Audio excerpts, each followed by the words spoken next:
Hey, good morning, everyone. Joining us from the waiting room. We're going to wait just one more minute for folks to get through the waiting room, and we'll get going this morning. So hang out with us just for 1 minute.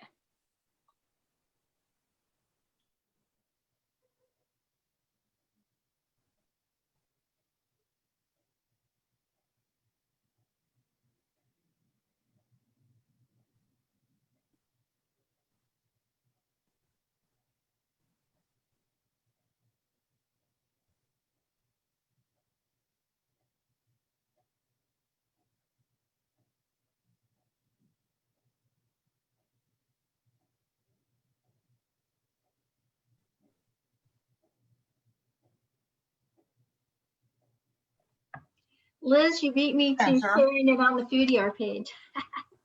Someone else shared it too. Yeah, good morning. It's Bonnie Dunn. I just thought I'd unmute and say good morning. Good morning. Good morning. All right. Okay, on that note, Bonnie, thank you so much. You're really good at introductions. I'm going to turn over welcomes to you next year, okay? So just mark your calendar. Bonnie, you're going to be in charge of welcomes moving forward, and it'll probably be much more fun for everyone. You've done a wonderful job. Quit that. But I'll be happy to help in any way that I can. How's that? Okay, I'm putting you on the agenda. Next year, it's you. All right. Well, welcome everyone. Day 4 of Food for All. Thank you so much for taking time to join us today. I see a lot of really familiar names on the participant list. I know a lot of you guys have been with us for many or all of these sessions. It's really amazing to see how many folks are taking time out of their day to participate in conversations around food access and food security. So thank you. My name is Spencer Moss. I'm the Executive Director of the West Virginia Food and Farm Coalition. We are a member of the Food for All Coalition, the group that has organized the summit. It's our 3rd summit. Food for All Coalition are a bunch of organizations that come together to work on policy issues related to food access and food security. We work primarily at the state, but we have dabbled in some federal work along the way. And these folks are just absolutely amazing. I love working with our coalition partners. They're absolutely incredible, smart, kind and caring, compassionate humans. So if I haven't said this to our coalition partners yet, you guys are amazing and I love you. And with that said, I'm really excited about this morning's session. And I'm going to kick it to Austin to just do a 1-minute tech talk before we get going and before we kick it to coalition member Jenny Anderson. Austin? Thanks, Spence. I'm Austin from 84 Agency, and myself, as well as my colleague Cam, are here to provide tech support today and make sure everything runs smoothly. Just a few things before we get started. If you move your mouse to the bottom of your Zoom window, you will see your mute button and your stop video button. If you're not one of our presenters today, we do ask that you go ahead and mute yourself and turn off your video so that everyone watching can focus on the presentation.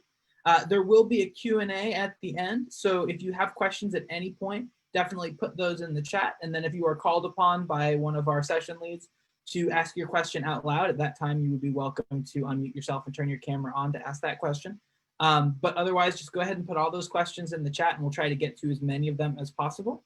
Likewise, those of you joining us through Facebook Live, we do have someone monitoring those comments as well. So if you're watching on Facebook Live, feel free to leave your comments or leave your questions in the Facebook comments. And for those of you joining us through Zoom, myself and Cam are here to provide tech support. So if you have any tech issues at any point during today's presentation, feel free to chat us and we will help you to the best of our abilities. And lastly, we do have the ability to block anyone out of the meeting if any untoward comments should arise. So just remember to be respectful in your chats.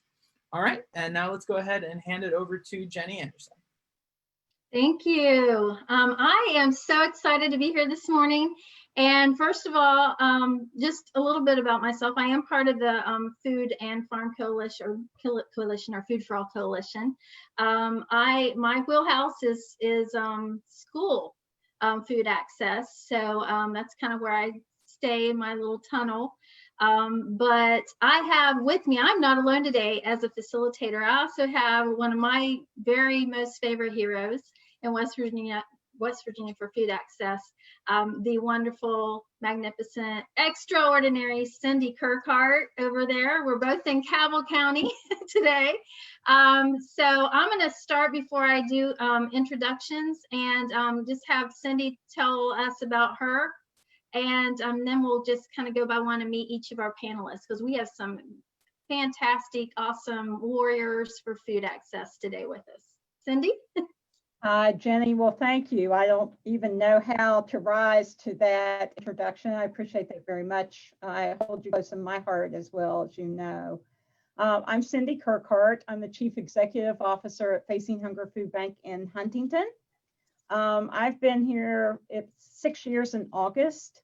And I'm really here today because we do a lot of work with children through backpack programming. Our service area covers 12 counties in West Virginia, 4 in Kentucky, and Lawrence County, Ohio. Our West Virginia exposure in terms of souls touched is about 111,000 people. And I will tell you that over 24,000 of those are actually children. So kids mean a lot to me. And our work as part of the Food for All group, I think has taken all of our efforts to a next level. So I'm so pleased to be a part of this today. So pleased to see so many great friends and very anxious to get the discussion going so that we can further our efforts to make sure that children have adequate nutrition, because my sense is the way we beat multi-generational poverty is to ensure that children have a good education and they have the positive people that can change that trajectory of poverty. So welcome all, and thanks again, Jenny. So, you know, Cindy and I talked a little bit yesterday, and what we want to do is we want to spend today talking about, you know, 3 things. We want to talk about the successes and the little bit of troubleshooting that had to go into those successes during the pandemic when it comes to feeding kids. We want to talk about resilience. We want to talk about how, you know, everyone came together at this unprecedented time and just really created this neighborhood of wonderful West Virginians to help feed kids. And then the third thing we want to talk about is what's next. What can we do as, you know, as food pantries, as organizations, even legislators, whoever you are in the community, to come together and create some what's next type of steps. So we're going to talk about what that means in the end. But right now, I want you all to meet these fantastic people that I have had the pleasure to meet along the way in the last few years. And I'm going to start with Lauren Floyd over there in Fayette County. I met her, gosh, it's probably been 3-4 years ago, maybe. But Lauren, tell us about yourself and why you're here, why this is important to you. Yeah, hi, I'm Lauren Floyd with Coda Mountain Academy. I'm the food service director for that program, our programming. We feed free meals to kids over 9 locations, and we average about 27,000 hot meals for every 21 days of programming. So we partner with the Office of Child Nutrition and with Mountaineer Food Bank and local churches and organizations to make those meals happen. And it's just really important. We started with after-school programming, and we were just seeing the food insecurity. It was just terrible with these kids. And so that kind of launched our big feeding program. And it's just a privilege to meet those needs in our community in Fayette and Raleigh County. That's it. Thank you. Thank you. And then the next person, we're going to move to schools. And, you know, we talk about the social and emotional needs of our kids right now during the pandemic and even when we're not in a pandemic. So I felt it was really important to include a guidance counselor from a school who's doing her best to feed the children, you know, that we're so worried about as well. So Christine Rains, also in Cabell County. I tried to spread it out a bit, but anyway, Christine, you want to introduce yourself and tell us what, you know, why it's important to feed those kids right now and what maybe you're doing to help you. Yes, so thank you so much for having me. I appreciate that so much. This is super important to me because the majority of students that I see are kids that are hungry, and a lot of their behaviors are because they are just not getting their needs met. And Maslow before Bloom, if those needs are not getting met, nothing's going to get done in the classroom. So this is something that is super important to me. I take charge of our backpack program. We actually have a food grant, and the food bank helps us. We get help from local churches, and we could not do it without them. And I'm so very thankful. So shout out to the food bank, shout out to our church members. We are so very thankful, and I'm excited to get this discussion started. Thank you.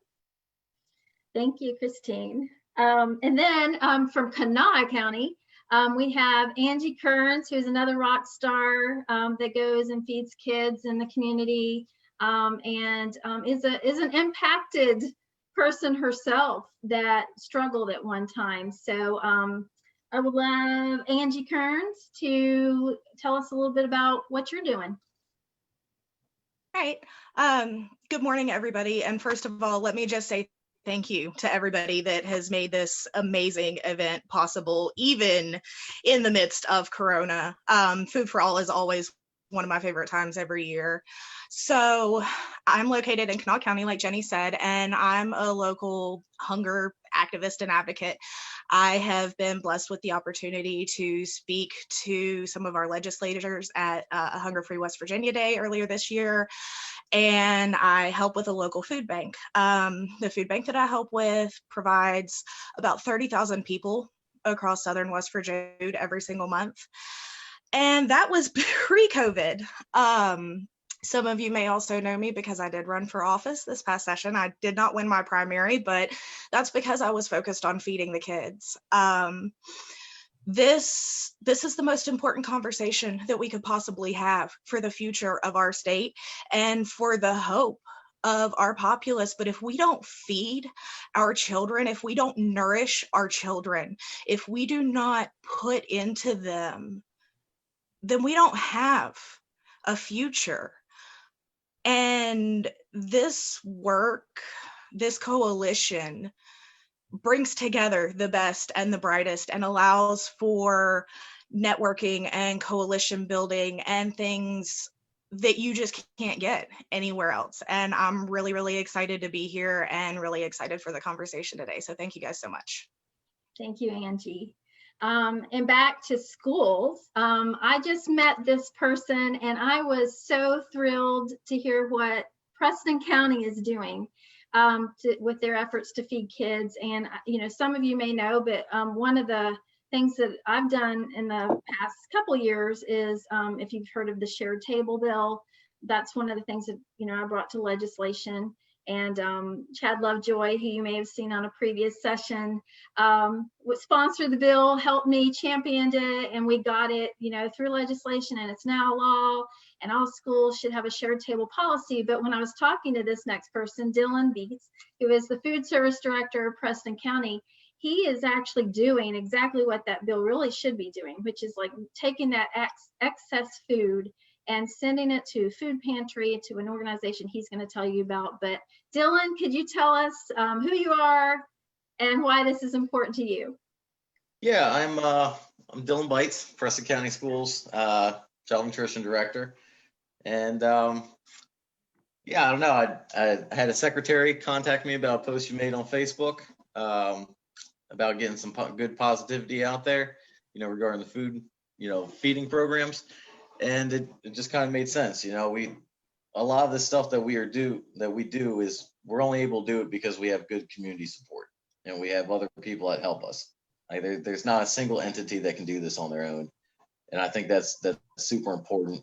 And one of the things that I kind of agree with everyone else on here is I'm a big fan of not so much curriculum and things like that, but you can't expect kids to learn and do better and rise above unless they're taken care of. And I think that's probably the most important thing that we got. And that's, I guess, why it's important to me. I'm more concerned about taking care of the whole of the child than test scores and all that other stuff.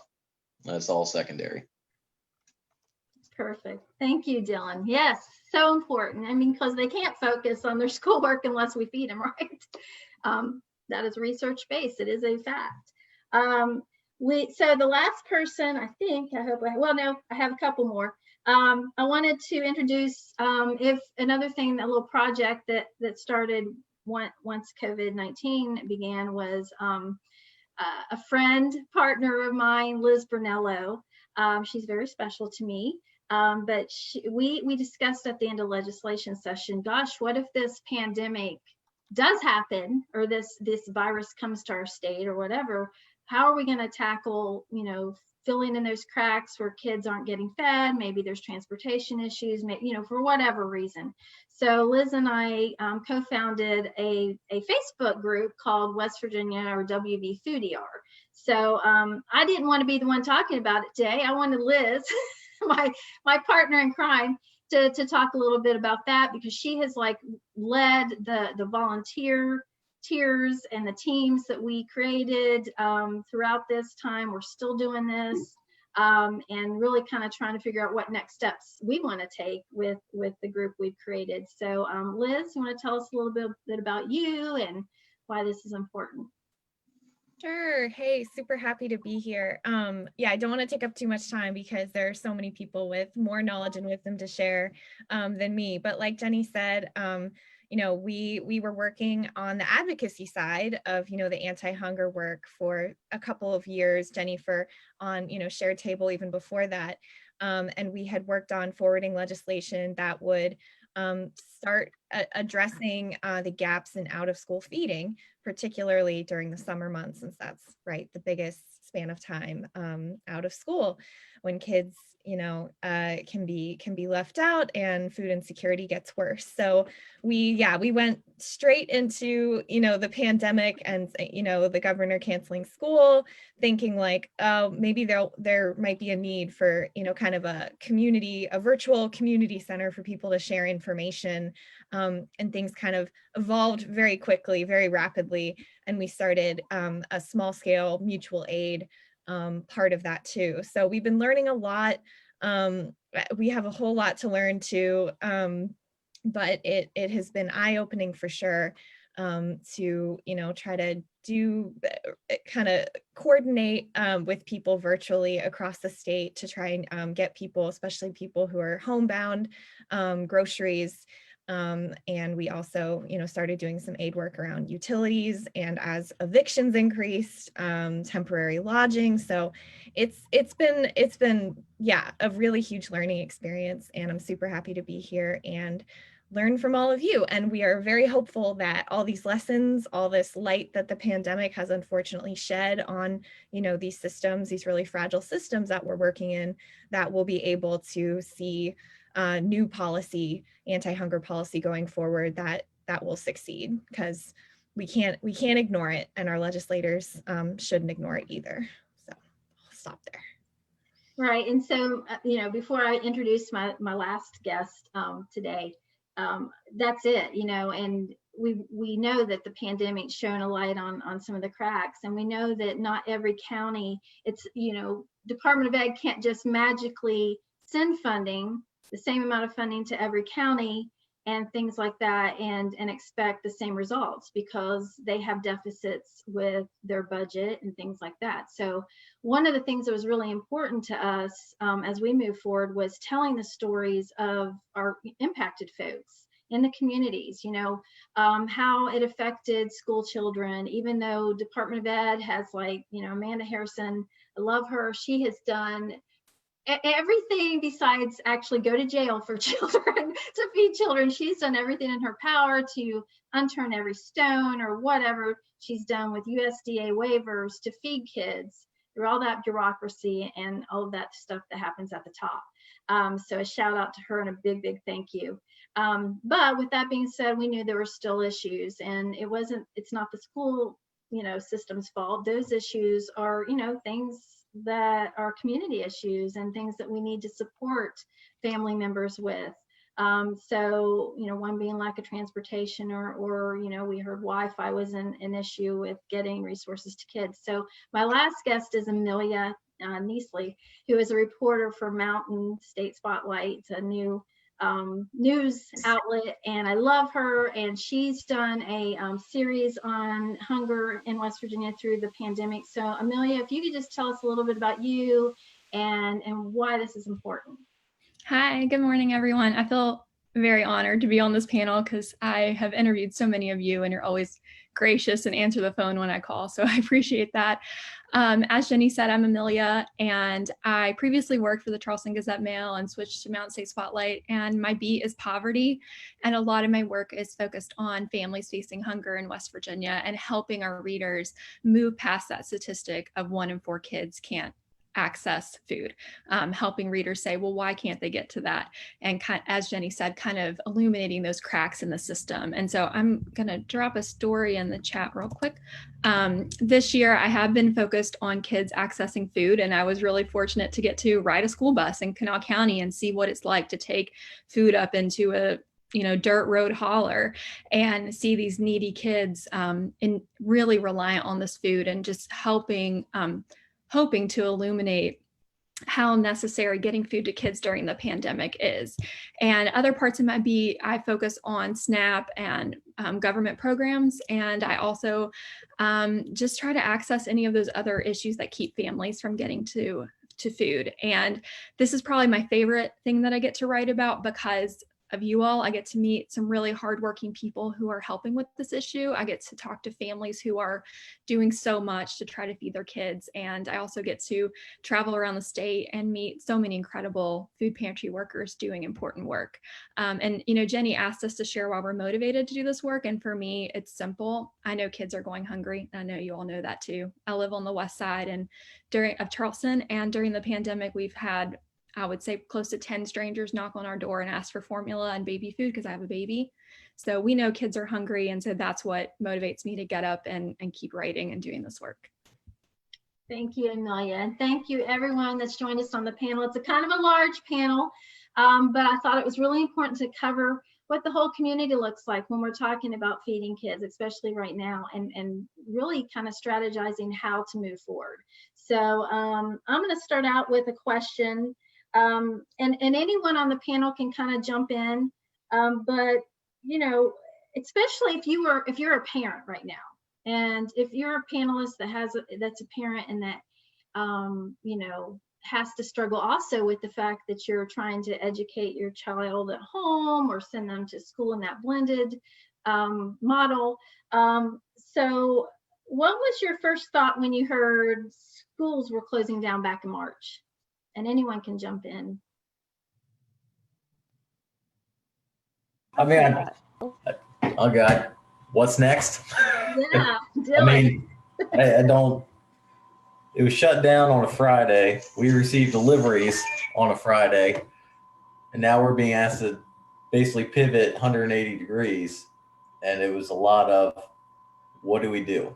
Because we had a plan ready for come Monday. And it was, I think that was about it, was what's next.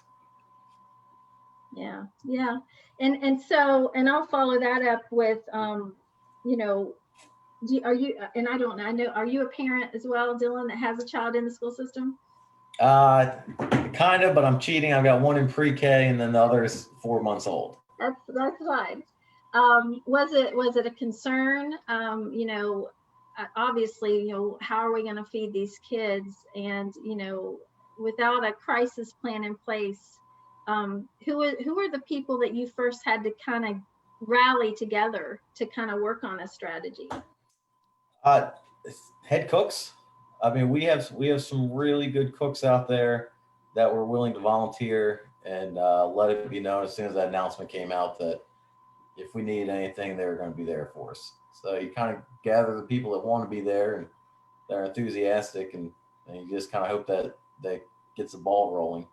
And we had a lot of people come in and volunteer, a lot of service personnel, bus drivers that came in and help us prepackaged meal boxes, or at that point bags. We couldn't get boxes in, we just had to go with what we had. And it helped out a lot. But you find your people that are organized and can do a good job, and you really got to rely on them to take care of a certain section. and then you just try to gather more help as needed. Think about what issues could come up down the road. But yeah, basically, if somebody had their hand up and was willing to help, that's who I went to. Right. Yeah. And through our conversation the other day, we talked about how, the service personnel are really, like, I view them as kind of that foundation, along with guidance counselors and that social emotional staff in a school. But, those are the ones that see the kids, first thing in the day, or during lunch, going through that lunch line, may talk with a cafeteria worker and say something maybe a teacher won't catch. So they really are the eyes and ears. And I know I heard a lot of stories throughout this pandemic where, we had bus drivers going to bus stops, but there were bus drivers actually going down streets at that point, just because they knew the kids weren't coming out of the house and they knew they needed fed. So we saw, a lot of those going beyond those measures to make sure kids were being fed, even knocking on doors or whatever. And I know Christine has mentioned some of that, delivering food and how she's reached out with students. So, pretty much in awe of all of you all that have just kind of gone out there. And I know funding was probably a number one thing on everyone's mind, but to just see it was, but yet you all did it anyway. It's pretty amazing. So thank you. So can I take this one real quick, Jenny? Because you'll get a kick out of this. Okay, so honestly, when I heard that schools were shutting down, I had two initial thoughts. My first one was not again, because I had worked with the amazing teachers and support staff and parents all across this state trying to feed kids during the work stoppages that we had prior. And I'm thinking, okay, this sucks, but we've done this before and we know how to do this, so it won't be that bad because it'll just be a couple weeks. And then my second thought was, I can't believe that we could have had a framework for this that didn't pass. And I bet Jenny's losing her mind. And that's when I reached out to you. Yeah.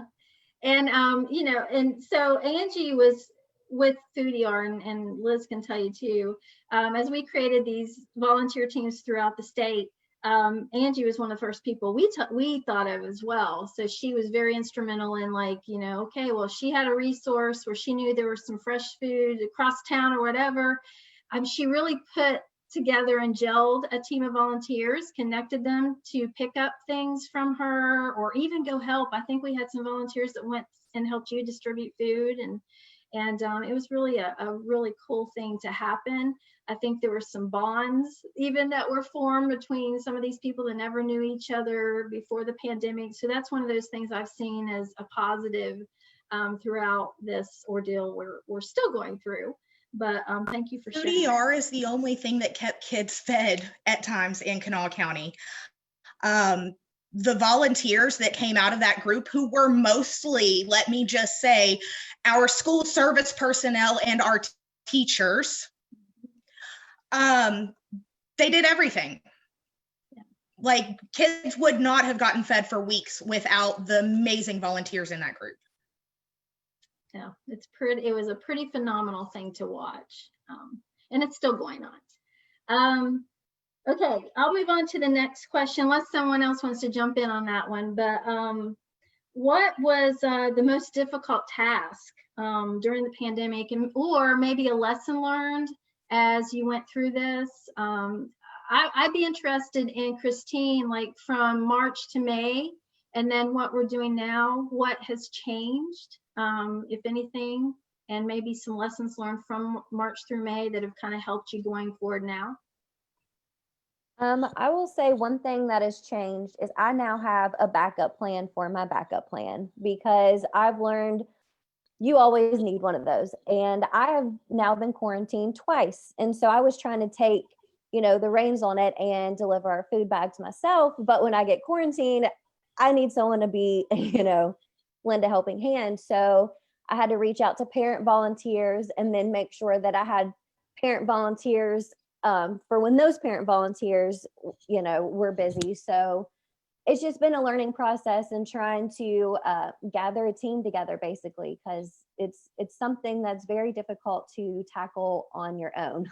So definitely making a plan, and also, being in touch and having cell phone numbers, I have have learned has been very helpful, and being able to text people and not having to wait on emails to go through, and just yeah, trying to stay as organized as possible. Thank you. Yeah. Anyone else want to tackle that question? What's been kind of a difficult thing you've had to kind of move through, and maybe a lesson learned? For us, our biggest challenge. Am I unmuted? Nope, I hear you. Okay, I'm sorry. Me and technology, we're not BFFs. Anyways, our biggest challenge was keeping enough food coming. With everybody binge buying stuff up, and we were getting a lot of requests for toilet paper and paper towels and those kind of things, because those things just kind of like melted off the shelf the very day the schools closed. So I'm just trying to meet all of those needs, and getting trucks that were large enough. We ended up having to rent semis to bring enough food into Fayette and Raleigh County to meet those needs. And really, when that food came in, it was from all the restaurants and things that were shutting down. So it was like 5 pounds of potatoes, 10 pounds of carrot. It was just all this random stuff. So we really evolved a lot during the closure, especially in March. We've learned to be very creative with what we're given, and kind of trying to establish like lots of food relationships with lots of diverse, different, farmers markets and places like Turnrow and Mount Near, and just every place we could get our hands on, so that never happens again. That we're never scrambling and grabbing little bits of things. So we've learned a lot. It's been pretty cool.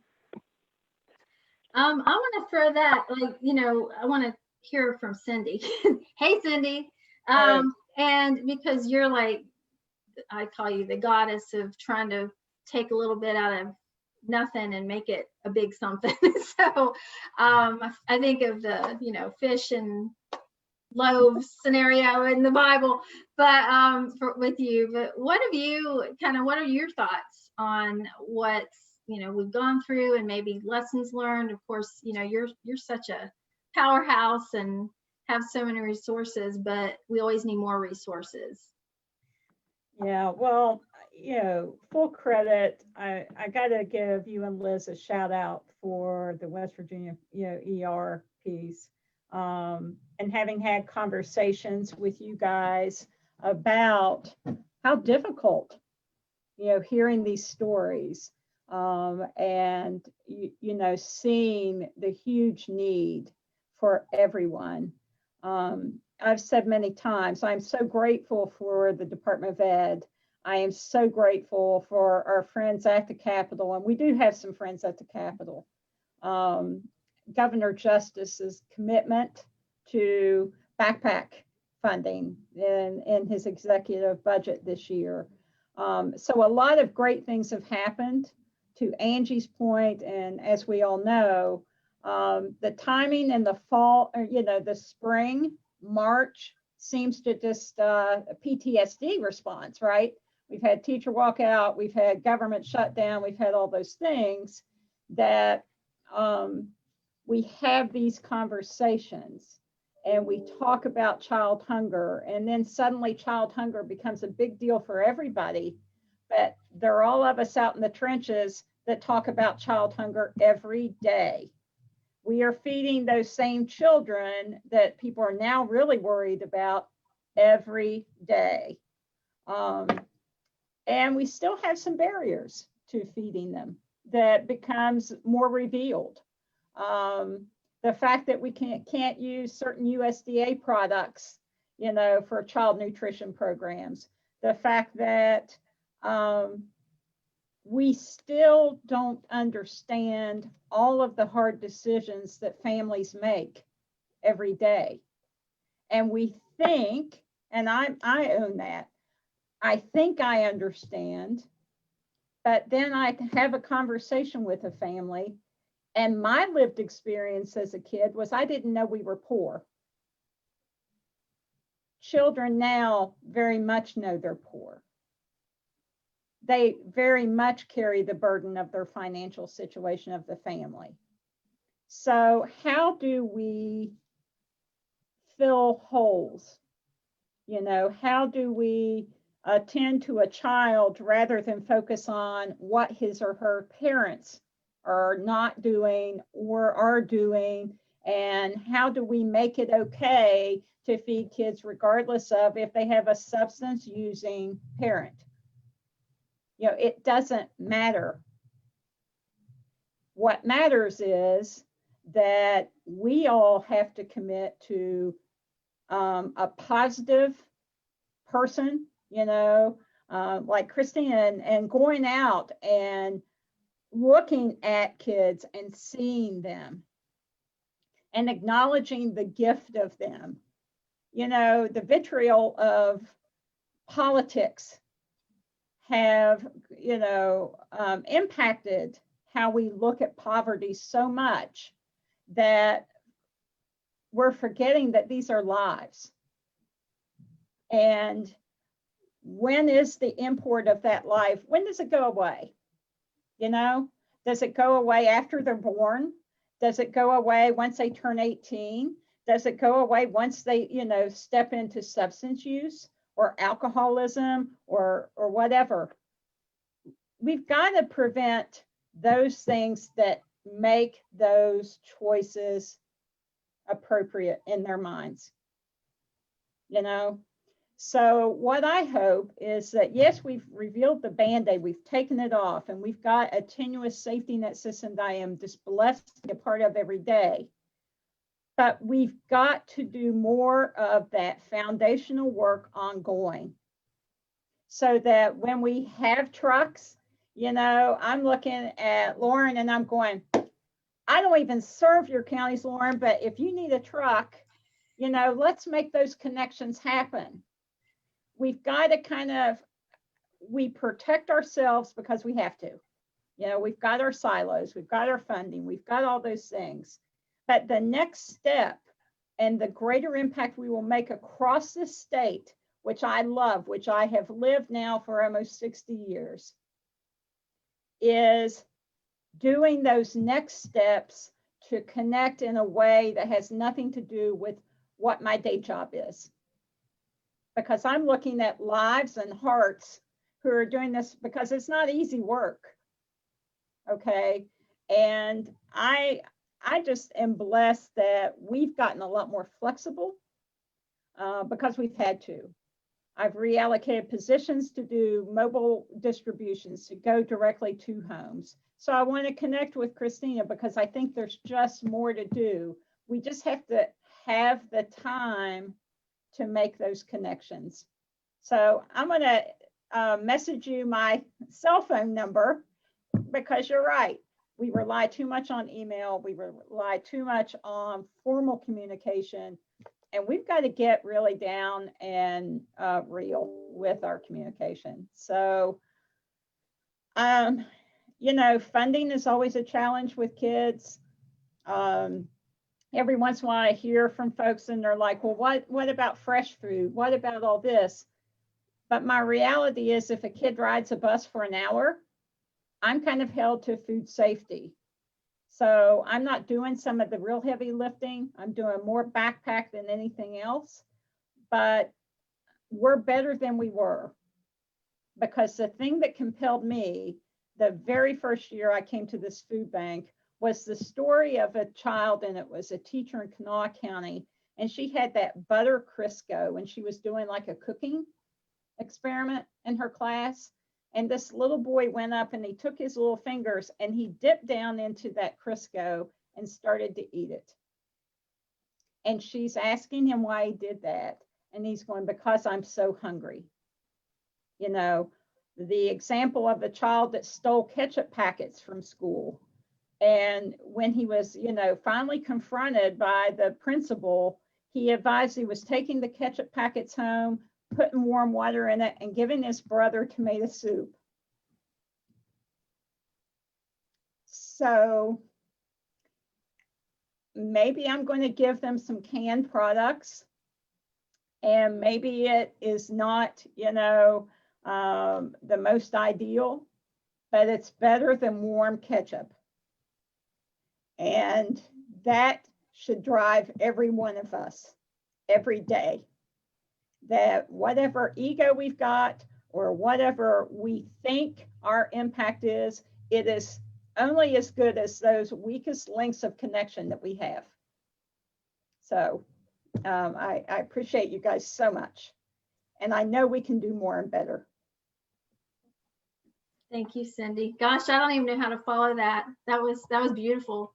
And I appreciate so much what you do. And, we were going to talk about communication a little bit too, and that's not really in the questions, but yeah, we need to get better. I picture all of us in this group right here, like meeting in a dark alley, just trying to strategize, how are we going to feed kids today? Like, well, you do this, it's like. That's not too far off base, Jenny. I know, right?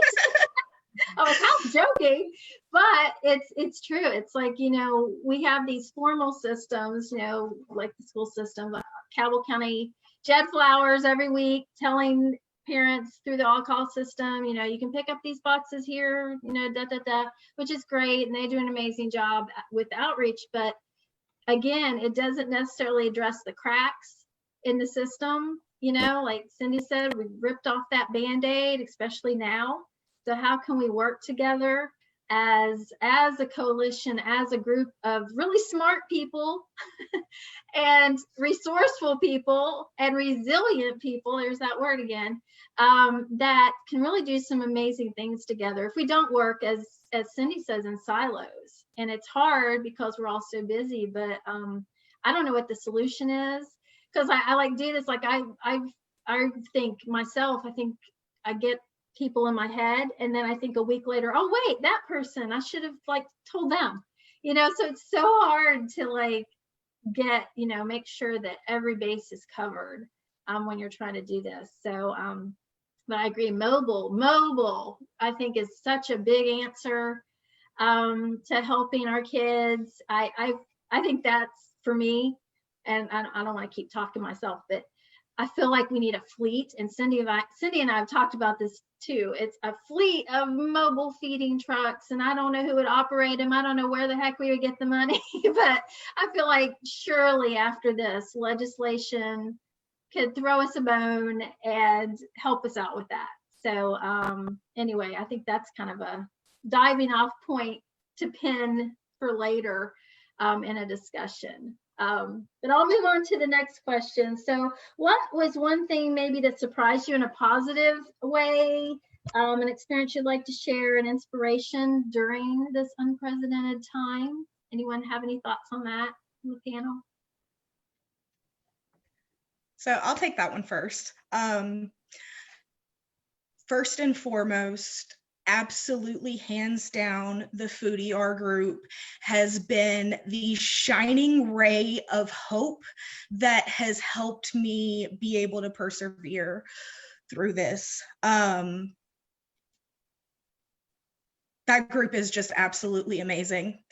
And I don't know what the next best answer may be, but I do know one thing for absolutely certain, and that is no conversation should ever be had about feeding school children without the input of teachers and other school personnel. Because if you want to know where a hungry kid is, what they need, what their family situation is, how long ago their grandmama died, and what kind of special diet their dog's on, ask a teacher and they will tell you. And that's what we need. That's been the biggest part of our scramble, is to figure out the logistics, because I can get food and I can get more food, but we can have all the food we want sitting in a warehouse. If we don't know how to get it to the families who really need it, it doesn't matter. And the hands and feet, the people who have been out running the roads and doing doorstep drops and shopping and fundraising and working the food banks and volunteering and going gray and losing sleep at night, that is what it takes to do this. And it is my most fervent prayer that hopefully the powers that be can look at this situation and understand that every time the system went, every time they paused, teachers and parents never hesitated. They ran in, no questions asked. Our guidance counselors, our bus drivers, our lunch ladies, all of the people that go into loving our children are the same ones that are helping carry us even now, even if our children aren't in the physical building. And if we can get some of those amazing individuals to put themselves together with all of this brain power that we have here, I feel like we could come up with something really powerful. But I don't think that a solution is going to happen if those folks don't get invited to the table. Dylan, do you have anything to add to that as a food service director? No. I mean, I mean, she's right. As a food service director, I have a pulse on the county and individual schools. But when it starts getting smaller than that, I don't know. I mean, I used to be a teacher up in Terra Alta, and I know those kids, but they're starting to phase out. I mean, that was years ago. So I don't have the same connection with individual students like the staff does. And those are the ones who will, they'll call up, hey, we got a kid, he's hungry, can we give him an extra meal? Oh, yeah, just don't tell anybody. Like, they're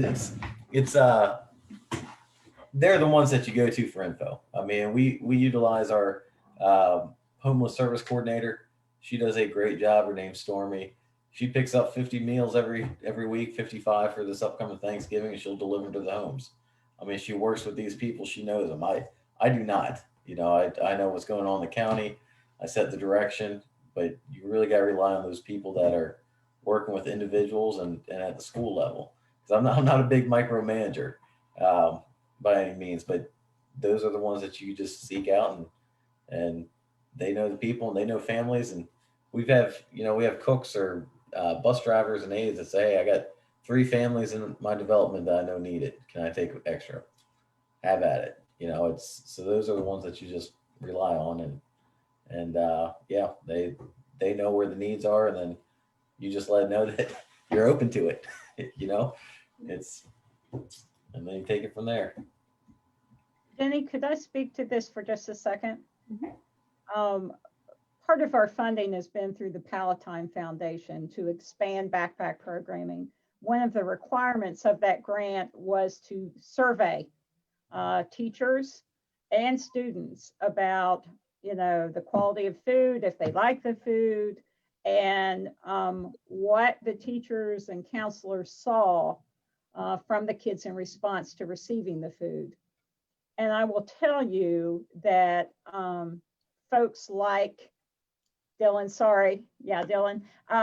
and Brenda Arrowood and Rhonda McCoy and, our good friends down Logan County, being able to get those key contacts at the school level and then make those connections with individual teachers has been everything. But one of the surveys we did, one of the comments took my breath away.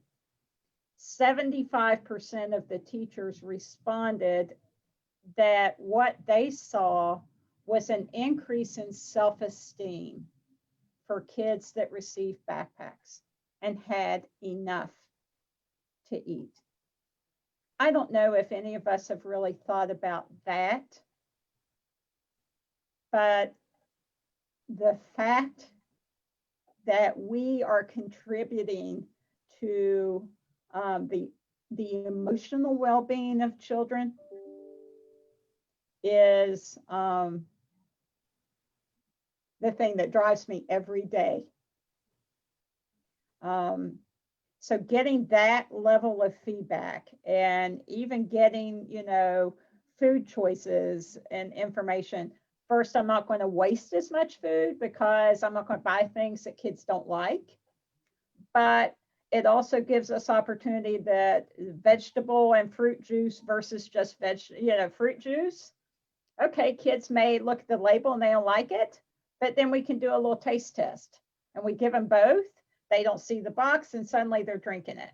So it takes a lot of devoted resources, and we fall down every day.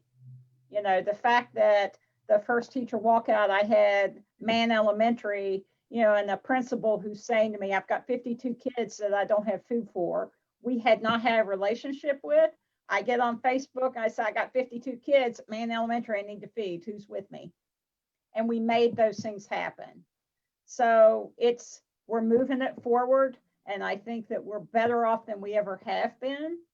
Could we do more? Absolutely. But I appreciate everyone at the county level and certainly everyone at the school level that we're engaged with. I think we've got a lot of great things that we can be proud of and more work that we will do very shortly.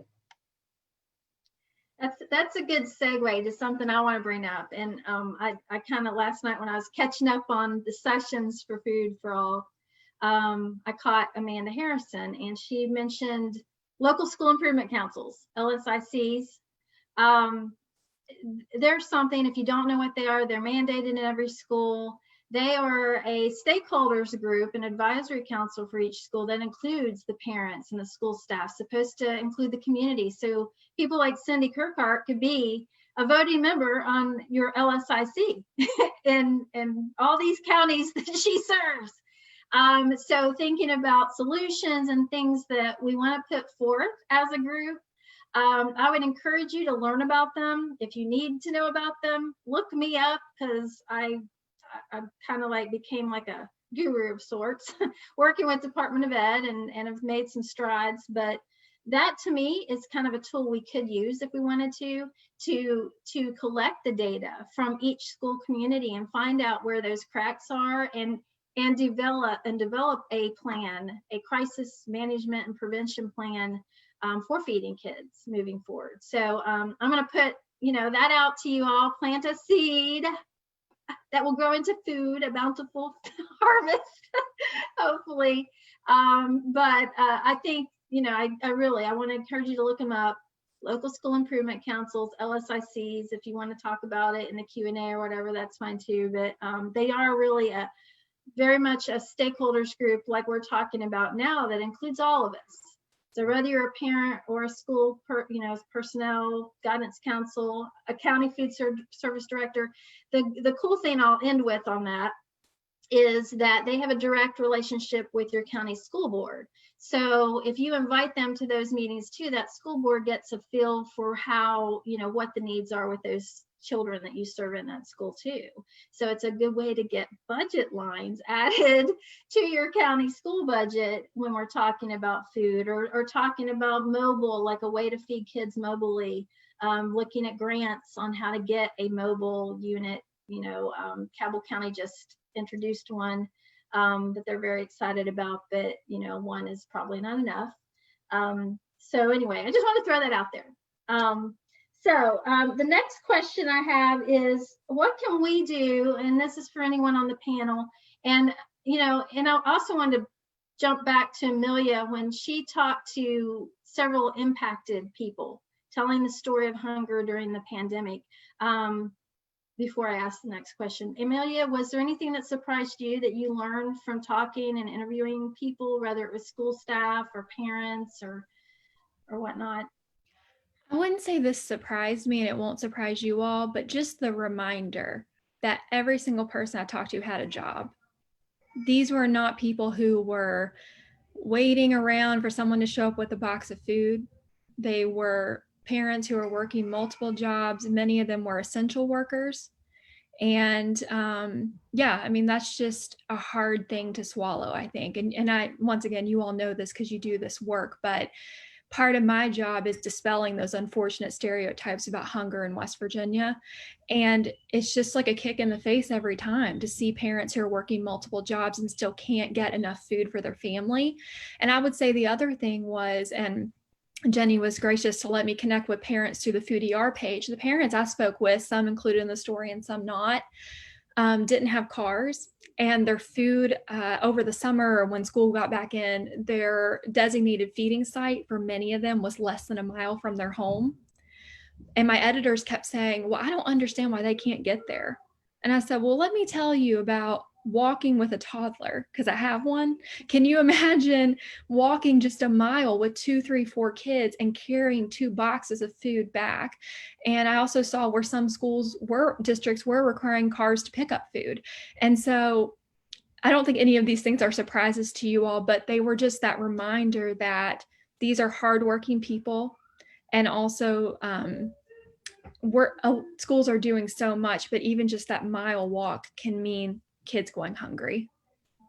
It's really that stigma too. I think you alluded and Cindy alluded to, it's like, we kind of tend to be judgmental on, if we have those things, we just look at people that don't. We don't think through the actual logistics of what that might look like for a parent to get that food for their child. So that's a big thing. I feel like we need to work on as a community is how to reduce or end that stigma around it. I mean, we see stigma with mental health issues too, and that seems to be kind of getting a little bit better, but poverty itself is just, the stigma of that is insane to me.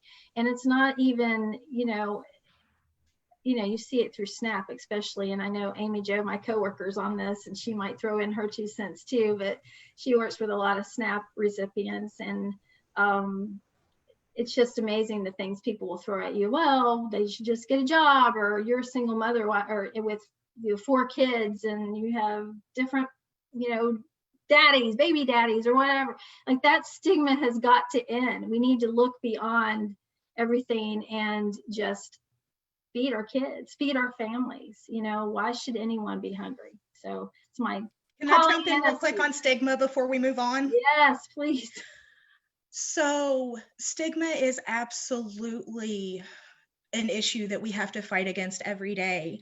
One of the biggest things that we can do, and something that I have started doing myself, and it's not always easy, but if you have lived experience in this world, talk about it, because people want to think about hunger being dirty and smelly and lazy and all this kind of stuff. And that's why it was such an honor for me to get to stand up in front of our legislature this past year as a candidate for office myself, and a good mom and well connected and all this kind of stuff.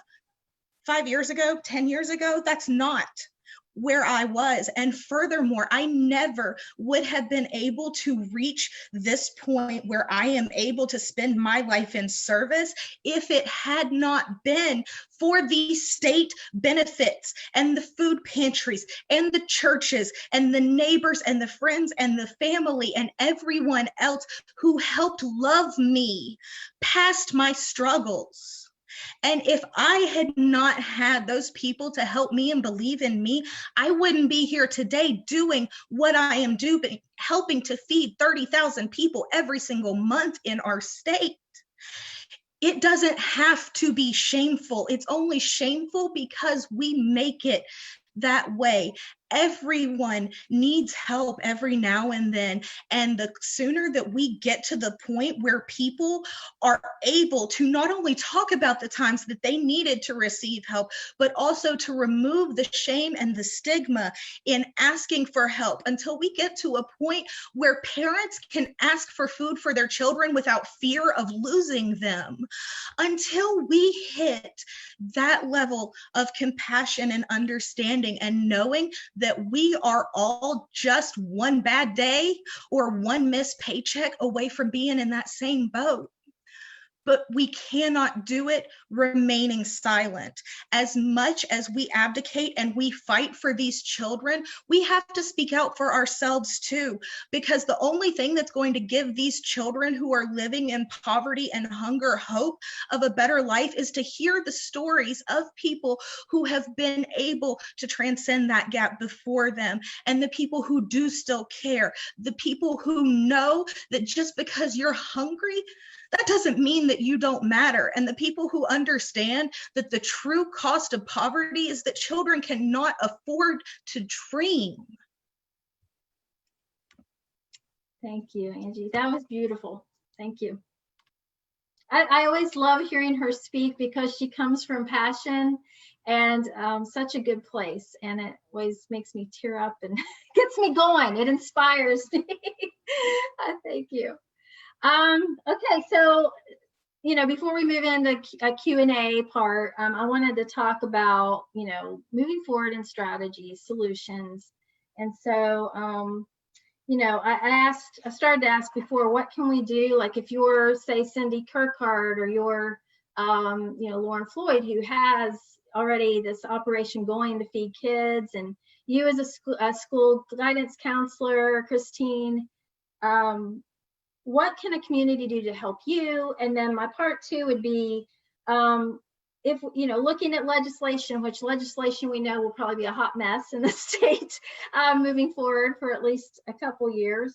But what can we do, like on a policy change level, funding? Cindy and I talk about funding all the time. What is an action we can put forward to improve ending food insecurity and helping kids? I can take that. So one thing that as a community can be done, right now we have lots of precautions in school because of COVID. So we're unable to have volunteers come into the school, but a way that you can directly help our school is to go to the food bank and volunteer to package up those boxes, and also to donate. That directly helps us because they are the heart of our backpack program. So without them, we would not exist. So that is number one, what you can do to help. And then also one thing I wanted to mention is I think sometimes our virtual students have been getting lost because we send home the boxes with the students at school, but the virtual students, they've got, I think it's an hour, half an hour window, and that's it. And then if they miss it, they miss it. I think there is an option where they can, arrange to do the $5 pickup at a certain date, but they also have to have transportation for that. So my suggestion is that we find a way to get that food. I really like the mobile thing that's like ringing in my head now. We can get a way to, directly deliver that. And I know Cabell County specifically, they just introduced a food bus. And so we've already have plans in the works to go on about delivering the food for our school closure. I just would like to see that, something that is happening past school closure to hit our virtual students as well. So that's my piece on it. Thank you. Anyone else want to jump in? Yeah, so for us, we were finding a bunch of the virtual kids were reaching out also. That's exactly right, Christine, that they're like, if they miss it, they miss it, and it's really hard. So we partnered with churches and asked for some of the folks that weren't at risk and were interested in volunteering to do the delivering to their door. They'd pick up the food from us, and we would partner with the school, grab the food up, and push it into their homes. So really, I think if the churches, there's a whole bunch of church people that really, really want to find a place to fit in, and they want to serve their community. Community centers, all of those places, they have people that volunteer that are stuck now at home, because they can't be doing the things that they used to be doing in the community. So they, I think partnering with the churches, that was like super the answer for us, and it got us 15 delivery drivers. So that was, yeah. So if folks are looking for volunteers, that's a really great place to start. Anyway. Excellent.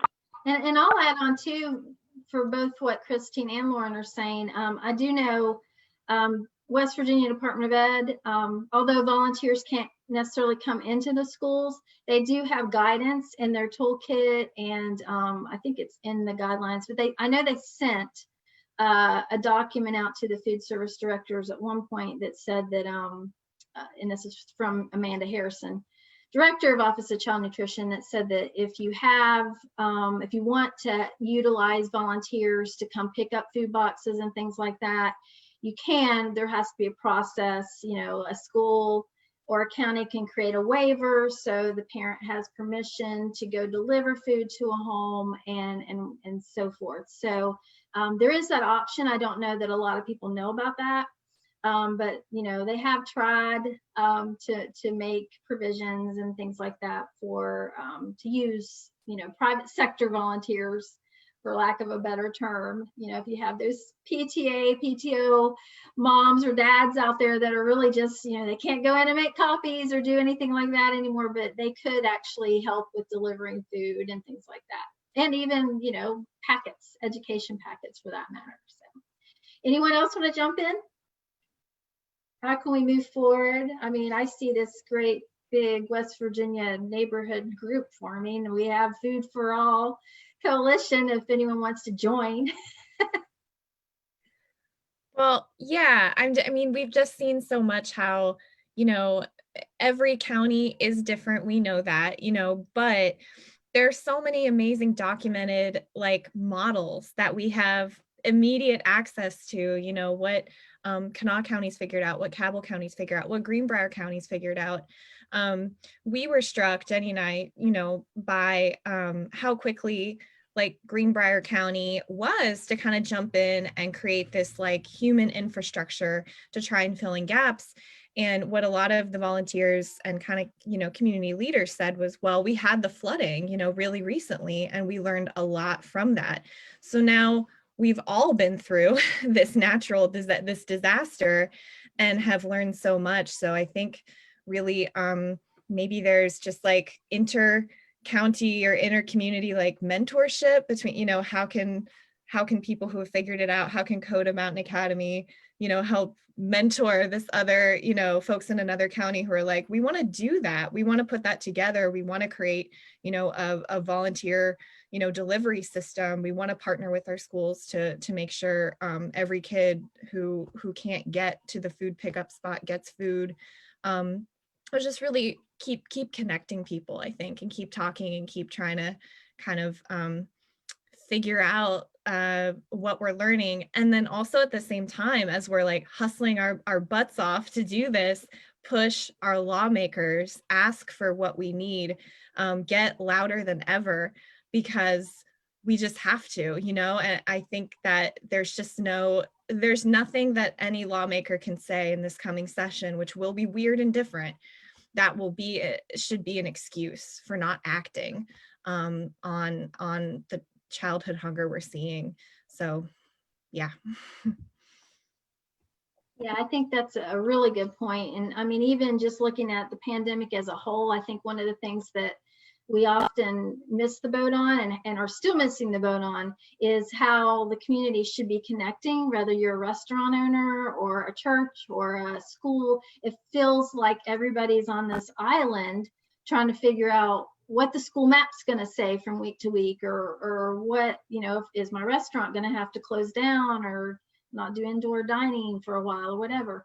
There doesn't seem to be a whole community connection to kind of work on a plan to create a solution to end the pandemic, So I think when you're talking about food access, and going back to what I said about local school improvement councils, that's one of those vessels that can connect the community to a school and everyone else. And I think even just really reaching out to county commissioners who have purse strings for a lot of funding, and even the CARES Act money, they were the ones that could request certain things. So I think that's a really good starting point, is maybe, us going back to our community and getting stakeholders together and saying, hey, how can we do a little town hall on creating a solution to end hunger or whatever, the subject is you want to bring up. It could be multiple subjects. How are we going to tackle this pandemic in multiple ways? That's my 2 cents.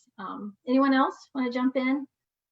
I wanted to add that I think something that will be helpful moving forward is collect data. Make your data as detailed as possible.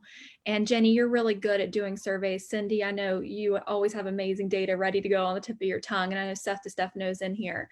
But just even trying to write about transportation in the state, the number I finally found going through the boggled down census website is 9% of West Virginians don't have a vehicle. I personally think it's higher than that. Yeah. But until we have that concrete data, it's hard to write about as a reporter, and it's certainly hard to get lawmakers' attention when you have to give census data from 4 years ago.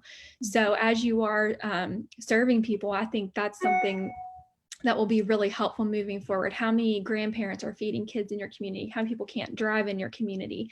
How many people are returning after spending time in prison? You know, there's all these little things that really affect hunger access that I think would be great to have data points, especially going into this legislative session. Perfect. Yes, I totally agree. Cindy, did you want to say something? Yeah, Amelia made a really great point earlier. And again, it kind of goes back to that sense of how we educate people about the hard decisions that everyone's making, right? So I felt like Amelia was reaching right in, and we have a family in Chapmanville. It's an older woman who has a 2-year-old grandchild she's caring for. She's disabled. Even with my own pantry there in Chapmanville, I had to have the discussion to talk about, what do you think that's like to walk 4 blocks with a 2-year-old and carry food, and you're disabled? Yes, there's a grocery store within a mile, but again, what do you think that looks like? And what I found last year, to Amelia's point, is, we just gather information. Josh has been so great with all that. There are still a lot of legislators who really don't know what we're dealing with. They think they know, but we had a meeting with the governor's senior staff, and I just went in guns blazing. This is what it looks like. And I am always going to speak to everybody's needs. And out of that meeting, the discussion started about senior hunger. We met 2,000 seniors this year that we had never met before because congregate feeding sites had closed down. All those things that were affected by the pandemic. The backpack program, that the governor is really realizing how many kids need fed. And then the food bank support. I mean, for years, we never received anything from the state of West Virginia. So it is really all of us buttoning up really great presentations with a unified voice on behalf of the 278,000 West Virginians who need us every day. And that's not including, that's the good day, right? That's not including the pandemic. So we've got to ground these things. Data means difference. And when we've got folks who don't have the experience, who aren't out there, and we can't take every single person that, we're touching lives into the Capitol, we have got to represent them. So I hope this year, I feel like the past 2 years with Hunger Free West Virginia, we have made great progress. I am looking forward to this year, whatever format that takes. But we can email, we can call, we can share all that data. And the better educated these folks are, the more they can do for us. But by the way, we vote them in. And we can vote them out. So, yeah. That isn't political. That's just a fact, to serve the greater good of this state. So. And to expand on Cindy's point a little bit, in the sessions yesterday, even alone, you heard so many legislators talk about how they have to represent the people that they serve. And we all know the squeaky wheel gets the grease. So if you care about hunger and food security, if you're not able to volunteer your time, your finances, your knowledge, whatever it is, write a letter, write an email, educate a couple people that and encourage them to reach out. Because I promise you, if every one of the legislators hears nothing all day, every day, but we have to fix hungry children in this state, then they will do something about it. And they said outright yesterday, the more often that they hear about an issue, the more likely they are to entertain that issue and the conversation surrounding it. So we all have to advocate in whatever your main role is. You may be the best writer on the face of the planet. Use it. write a letter, write a post on social media, educate your family and friends, because we as an entire state are one unit. I know we don't feel like it a lot of times right now, but we are. And the people that have little nameplates up at the State House are not the only ones in this state that have the power to affect change. They may be the ones that get to sign the lines and pass the policies, but they serve us and they represent us and they work for us. So if this is something that is important to you, make sure that your representatives know that. Amen. Thank you, Angie. So I think I'm gonna, unless a panelist has anything else to say or add, I was gonna open it up to some questions. And I know one person I did not want to leave today without saying anything was Josh Loans, who is another one of my heroes. And he's been popping in the chat talking about some strategies and things like that. So I'm gonna go on and call on him and say, hey, Josh, I know you're chomping at the bit to say something. So drop some knowledge for us. Hi, Jenny. I actually would rather not butt in too much. I just am so awed by the amount of sacrificial service involved in this work. The care labor, the churches, the moral impulse that leads us to do this work. But often we can get so focused on it that we forget to demand that it is work. And, how do we change that narrative? Because it's also burnout, right? It's depression and seeing this every day and nothing's getting better. Like, we also need mental health services for frontline volunteers, right? And, how are we caring for one another? And is that only through like the nonprofit complex, or does the state have a responsibility to care for these frontline workers? I think it's a conversation we can bring to the State House and say, hey, we need a community administration, right? And somebody to fund this work.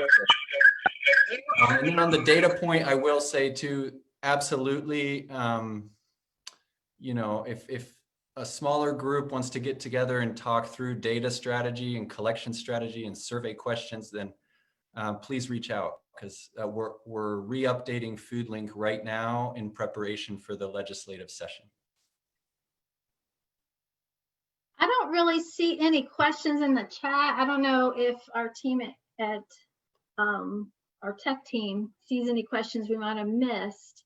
But if anyone wanted to make comments that's just participating in the Zoom, or I will say, if you've gotten interested in anything the panelists had to say today, or like Josh said, if you want to get together and we create a group that talks about data and all that, please drop your email address in the chat, or you can contact, message Food for All within this event that you're watching now, or I'm sure Spencer can connect you to anyone in this group that's a panelist, or even beyond that. So real quickly, I did see a question come through a few minutes ago regarding the link between addiction and food security. I don't have hard numbers in front of me. However, if anybody wants to have further conversation, please reach out to me. Please, really, I welcome it.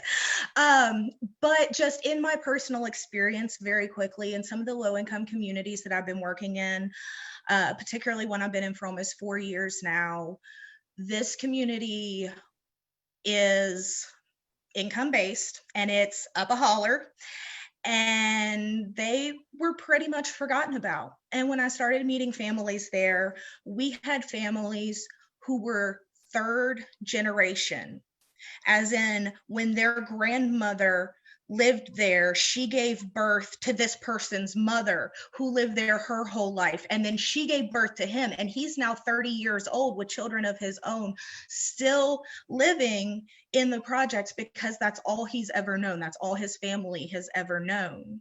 In the 3 years that I have been up there, I have seen, I never thought I would be so happy to see a family move out.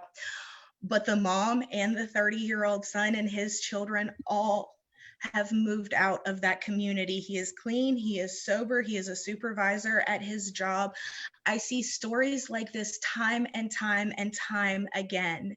And I mentioned in the chat, there is a fantastic book called Chasing the Scream, if you're interested in addiction at all. And one of the things that this book talks about is the fact that the opposite of addiction is not sobriety. The opposite of addiction is connection and community. And across the board, hands down, you cannot show me one single community that has gotten connected to resources, to services, to the greater community as a whole, where you do not see improvements. You see addiction rates go down. You see family togetherness go up. Do you know how hard it is for people to have family dinner together if they don't have food, y'all? And that's one of the most well-documented things about resiliency in a child's mind. How are you supposed to give them that if they don't have food? Once you help someone realize that they don't have to fight just to live, once they get out of that struggling to survive mentality, it changes everything. And I would welcome any further conversations on that because this is something I am super passionate about. Thank you, Angie. Any other panelists or any participants want to add anything? I'm going to open it up to the floor. I see a lot of emails getting dropped into the conversation, so try to catch those if you want to reach out to people. And I'm not sure if Spencer plans on getting a whole contact list out, but I'm sure we can make arrangements. Hi, I'd like to speak. Hi, Lori. Laura, sorry. Laura Anderson. I recently took a position with Try This West Virginia and have been doing a lot of research about everything that's been going on in Lewis County and how Lewis County has adapted to the pandemic and been able to feed the kids. And one of the most fascinating things is everybody kept talking about the cooks. They have done, the same amount, or they're doing more work in the same amount of time for the same amount of pay. Like, they are just the unsung heroes of this whole situation that we're in. And the way that our community in Lewis County has come together has just been beautiful. Like, there's so many organizations that, are collaborating that have never collaborated before. We're pulling in like local businesses.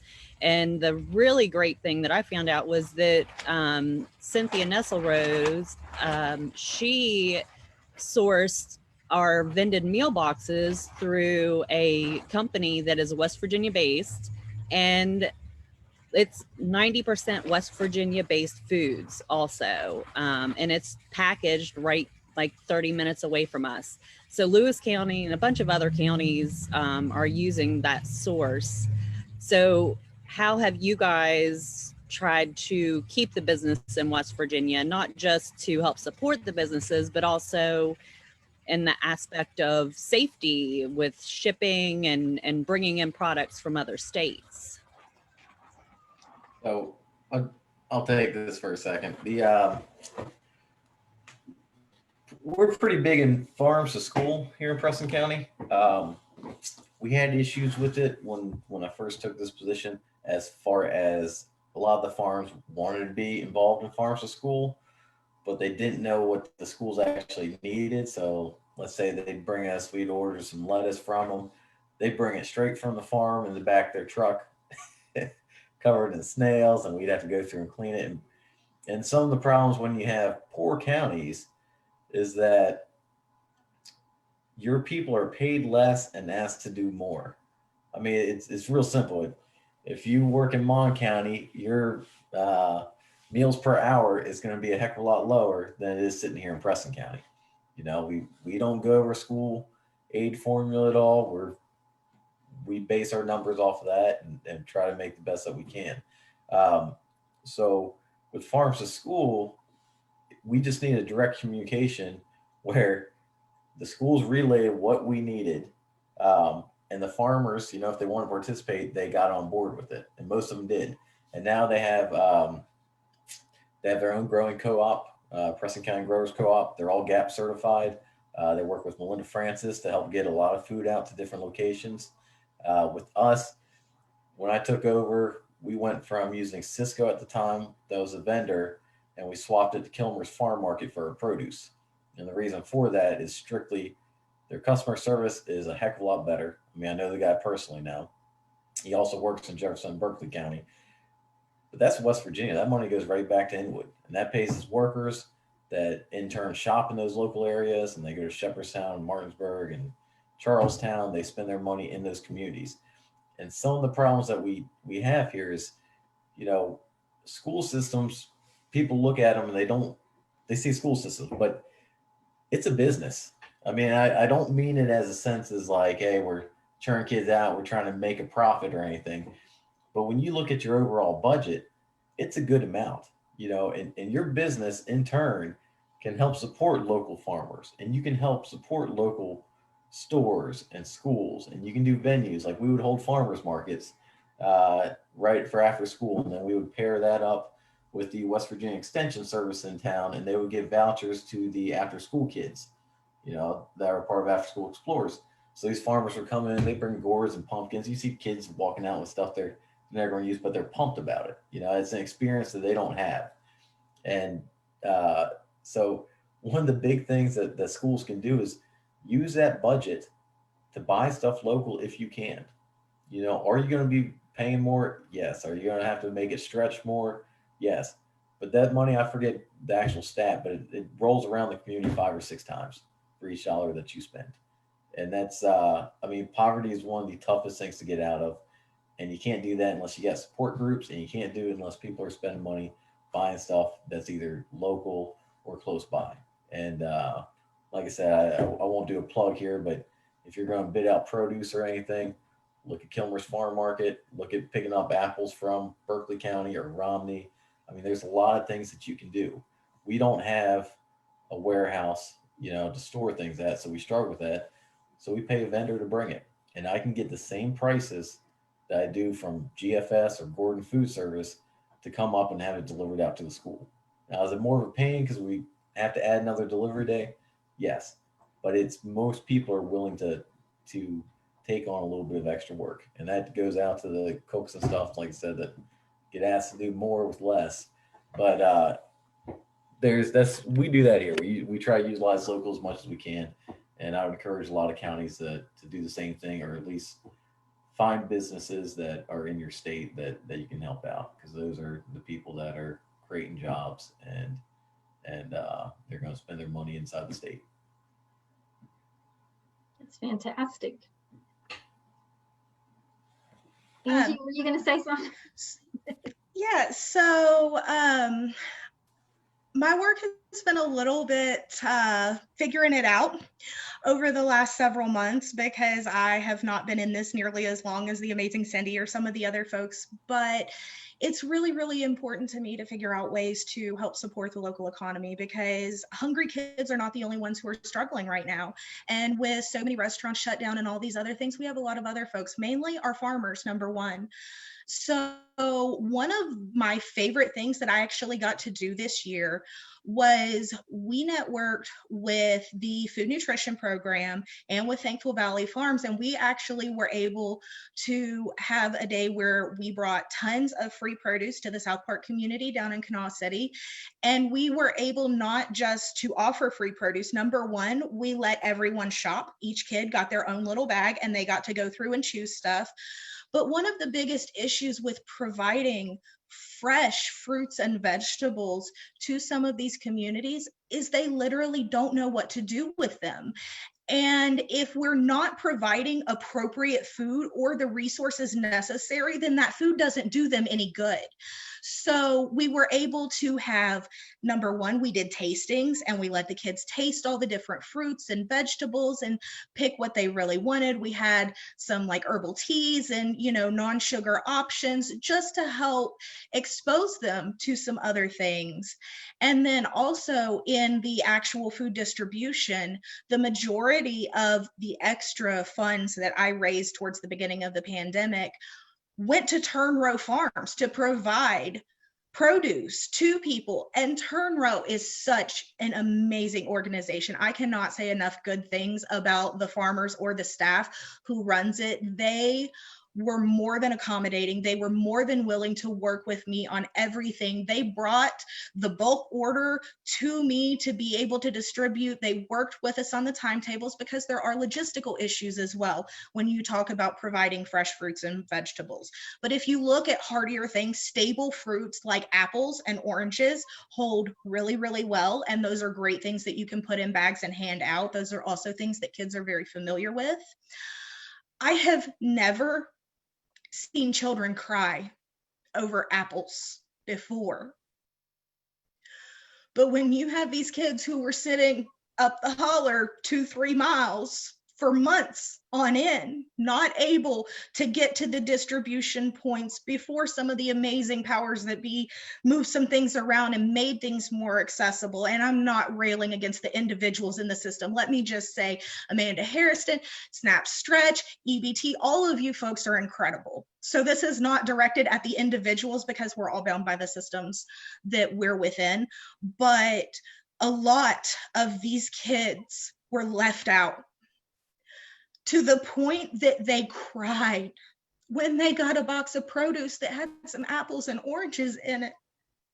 And I don't know how hungry a 6-year-old has to be to cry over an apple. But doing things like that makes a difference. And there are psychological benefits to seeing living, growing, healthy items. The color of the produce even has psychological benefits. And when we're able to do that, not only are we able to help support the network that we want to have in West Virginia, because if we want fresh fruits and vegetables, we have to invest in our farmers. But we're also then able to make our children healthier. And we know it's more expensive to provide produce. And if you're on a limited food budget and you have to go to the grocery store and you can get 10 loaves of bread and 10 packs of bologna for the month, or you can buy apples for this week, I mean, that's a choice that people don't have to think about making, but it's a very, very real choice that people have to face every day in this state. And I think that the more that we can network together, and all of us, not just the people who are in resource procurement or whatever, but if we could get a better working relationship within these places, if we could work closer with places like the food nutrition program to provide recipes for some of the staples that we're able to put out and things like that, it's only going to make us stronger. But in order for us to have this network that we say we want to have, each one of us has to take every step that we can to put into that and to make those conscious decisions that we as West Virginians have what we need and that we can take care of ourselves. But we can't do that if we keep sending all of our money out of state. Very good. I totally agree. Cindy, you want to wrap us up with any final thoughts? It's been such a great session. I've enjoyed it. Well, I think that all of us clearly have identified that we're on the same page, that there is work to be done. But more importantly, if everyone that is out there and doing this work isn't feeling the love from all of us through this, wow, just grab it and go, because we have a lot of work left to do. I keep thinking about Liz and Jenny, and early on, the emotional impact of responding to the need of people, so many people, and what brave soldiers you guys were, and you kept going. And there were, you know, our Food for All meetings where even our own energy kind of went down a little bit because it was hard. It was really hard. And I think these things are shots in the arm of power and support, and maybe a guide map for moving forward. We can talk about how we all want to work together, or we can just work together and make it happen. You know, I like I said, we fall down every day, but what I know is we get back up, and my goodness, we show up the next day, and we continue to chip away. And let's just do that thing. Let's, you know, look at what we can do different. Let's look at the way that we can forge all this strength together to make a mighty sword to cut through all of the barriers and all of the challenges. And let's set, you know, Josh is right, labor. We've got to find a way for people to be paid to do what they're doing. You know, let's, you know, it isn't about what I did or what you did. It's about what we are doing. And as long as we keep that in mind, let's look at transportation. And really, you know, Amy Jo, I love her, rattle those windows. You know, rattle the windows. Transportation in 2020 should not be nearly the issue it is in West Virginia. We can do better. And we can quit pointing fingers to the fact that people don't have cars, or, you know, whatever decisions they've had to make. Educate about the ways that people are making the best decisions out of bad decisions. They don't have the resources we do. They want them, but it's very hard to get out of poverty. It is very hard to get back into a work system through the pandemic that no longer has the job that you lost. So why don't we find some ways to collectively address the top 3, the top 5 issues about poverty? It's not just about food, guys. You know, last year we did 11.5 million. We're going to do 15 million this year. We weren't even trying as hard as we could have. That doesn't change poverty. It just means they have food to eat while they're living in poverty. So if we can expand the conversation to talk about the foundation and to certainly talk about the ways to address poverty, which Seth knows, you know, SNAP benefits, make those increases. You know, it's about unemployment. It's about benefits. It's about the money going to the places that will really benefit, not to, you know, some organization that isn't helping people. You know, we gotta support people who are helping people, and understand that we can all feel different politically, but if we speak the truth of those that we represent, that crosses politics. If we make the message so that people can hear it, okay? I talk to conservatives just as well as I do to my liberal friends, because I need people to hear me. And so if I frame it in the way they can hear it, and typically it's numbers, and it's like how, you know, how this is going to change so people aren't relying on government, that rings a bell. So, okay, I'll do that thing. But let's keep the traction going, guys. Okay? A year from now, let's not go, oh, here we are back at, you know, pandemic 2.0. Let's keep it going. Let's continue the conversations hard. Let's not have transportation be something we're talking about 10 years from now, because Guys, I'm almost 60. We've been talking about it for 50 years. We can do more and we can do better. And I'm in.